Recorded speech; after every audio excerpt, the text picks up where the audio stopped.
Good everybody, my name is Awesomecrunch and welcome back to some more Subnautica news. Now, this episode there's quite a lot to cover actually, which makes a change because recently news has been slowing down a little bit because we're getting towards launch now. But yeah, there's quite a hefty amount that needs covering today, so we're going to do that. And the first bit is animation for when you're getting out the life pod for the first time. You get a little sky ray. That's pretty cool. And then it shows you the aurora. And then you get back in, and then there's also... Ooh, shut up. There's also one for getting out of the bottom for the first time, in which a rabbit ray and a hoopfish... is it hoopfish? Yeah, it is. Hoopfish come out and say hello. So yeah, that's pretty cool. Just finalising the changes to the life pod there, and then I guess...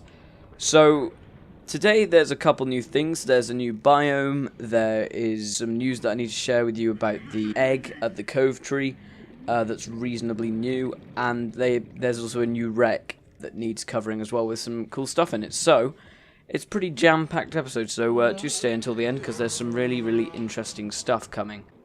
Okay, so, first thing is that they have added a new biome just behind the aurora, and I was actually given these coordinates by Cyberlele, so thank you to him. And apparently it's like the grassy plateaus, but in a different area, and it's called something different.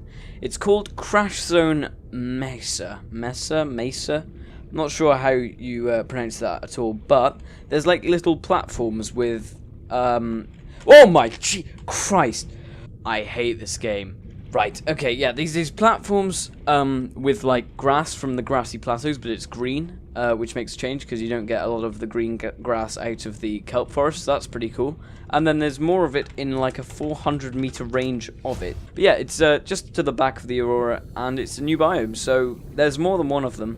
Yeah, it's another platform with all this stuff on, and we're now in just Crash Zone again. Okay, so next bit of news is that there is a new wreck in the bulb zone, or the bulb biome, something like that. It's got a new name because of copyright reasons. They couldn't call it the Koosh zone anymore, because that's actually the name of the thing that inspired the name. It's like a stretchy ball thing, I think. It's got some modification station fragments. It's got a scanner room fragment, which is super useful. It's got 2 of them. Not sure how many of them you need. Push. Okay, right, there's tons of things to scan in here. There's also supply crates, which I assume have... Oh, nutrient blocks. They're pretty useful. There's a data box here for the Cyclops thermal reactor module, which is, I think, a new thing that you can get. I'm not sure if that blueprint has always been around. So that's cool, you can get that in-game now. There's another modification station fragment, well, there's 2 of them in fact. Another supply crate with a battery in it, that's pretty useful. And a still suit fragment as well, and a desk fragment. So there's tons of fragments in here, so if you're in need of fragments, then this is where you should come. Okay, so next bit of news is really exciting. They have now added the Ghost Leviathan into the game as a naturally spawning thing. Oh, and I can hear it, I think. I've never heard that sound before, so I assume that's it. I don't know where it will be. I assume it's in the bone field somewhere.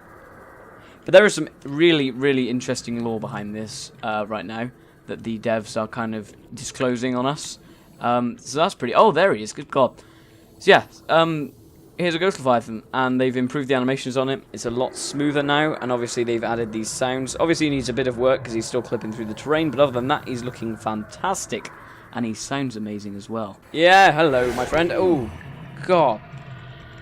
Christ, you did a lot of damage. Well, and that guy isn't actually full size, and that's what's interesting about these guys, is that he's not actually full... What the hell is that? Aluminium oxide crystal. Okay. That guy is actually not full size, and that's because, interestingly enough, these Ghost Leviathans in the Lost River are actually juveniles.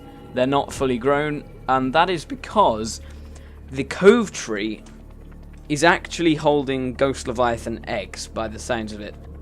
So basically what the devs have said is that the Ghost Leviathans are born into the Cove tree, and then they come out into the Lost River, they grow up, and when they get too big, they move out. And then they're planning to put Ghost Leviathans in the Void. But the Ghost Leviathans in the Void are going to be much, much bigger than the Ghost Leviathans that are in the Lost River, because they've moved out of the Lost River now, because they were getting too big for it. And that now means that we have the egg.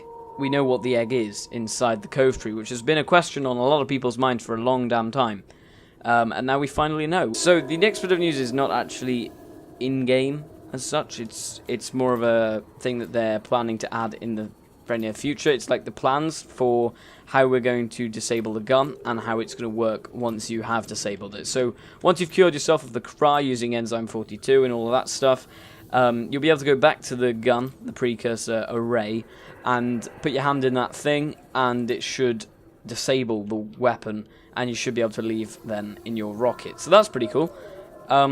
So we'll go and check that out now. So if we head over to the Subnautica Trello, you can find the gun deactivate card, which is just here.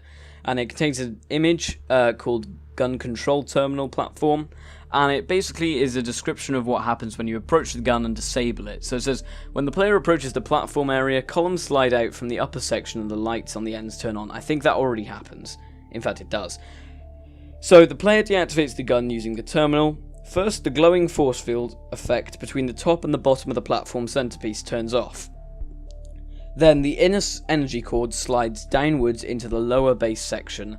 The top column slides up, lights around the platform turn off, then the rest of the lights in the gun turn off as well. So it's essentially powering down the gun entirely, and that is going to be how we turn the gun off. We essentially we literally turn it off, cut off the supply of electricity towards it. And it just says, the surrounding mechanisms of the gun deactivation chamber need to be animated through Unity, and PS check surroundings for any other animatable objects that may make the scene grander. But yeah, that's pretty much it, guys. So if you did enjoy the video, please give it a like. If you're feeling really, really generous, subscribe to McCrunchy's Abe. Until next one, I'll see you guys in the next one. Try, my friends.